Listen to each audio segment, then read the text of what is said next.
প্রকৃতির কাছাকাছি গেলে মনে হয় সবকিছুর ভিড়েও কোথাও একটু ফাঁকা জায়গা আছে, শান্ত, নরম আর মায়া ভরা।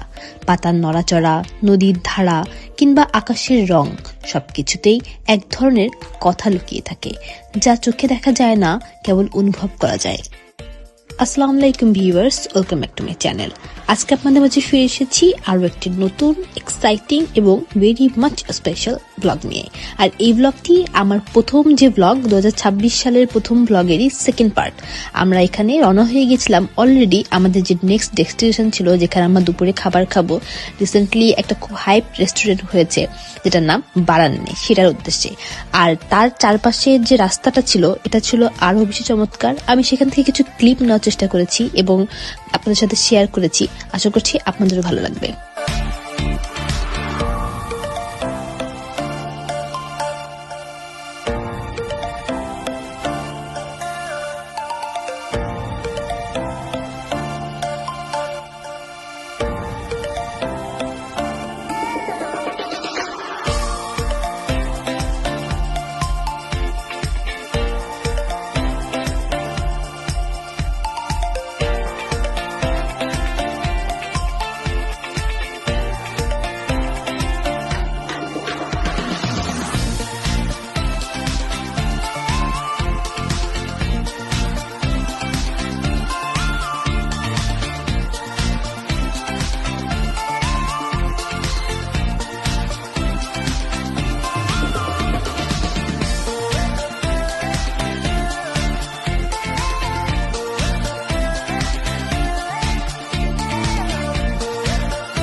প্রাকৃতিক সৌন্দর্য দেখতে দেখতে সবাই মিলে হই হই করে পৌঁছে গেলাম আমাদের রেস্টুরেন্টে।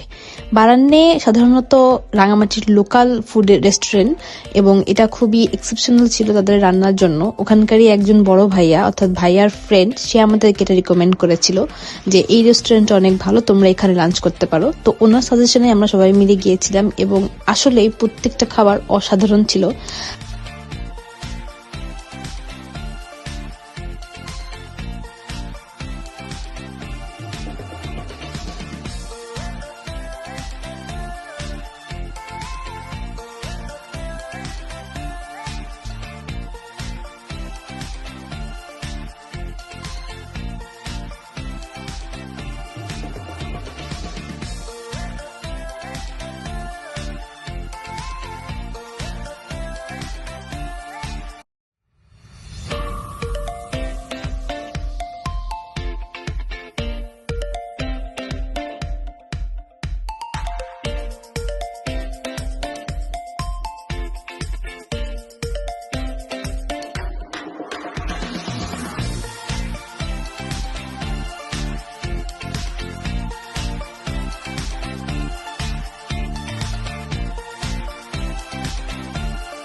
লাঞ্চে আমরা নিয়েছিলাম আলু ভর্তা, সাথে ছিল বাঁশকরুলের তরকারি, যেটা আমাদের জন্য খুবই ইউনিক ছিল এবং ফার্স্ট ট্রাই ছিল।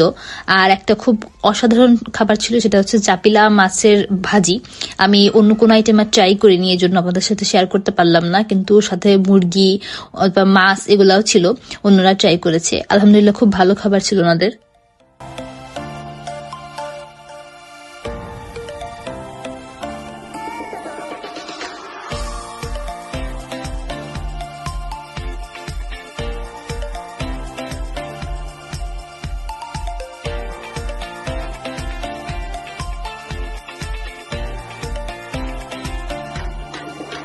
লাঞ্চের পরেই আমরা বেরিয়ে গিয়েছিলাম আমাদের যে নেক্সট ডেস্টিনেশন, অর্থাৎ নীলাঞ্জনা রিসোর্ট, যেটা কাপ্তাই লেকের একটা আইল্যান্ডে অবস্থিত, সেটার উদ্দেশ্যে।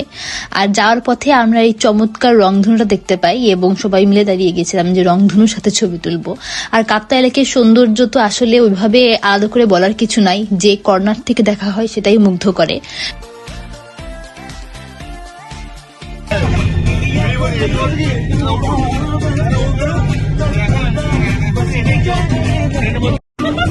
একা বসে যাবার ওই একা দাঁড়াই হ্যাঁ, আমাদের ট্রেনে নিয়ম।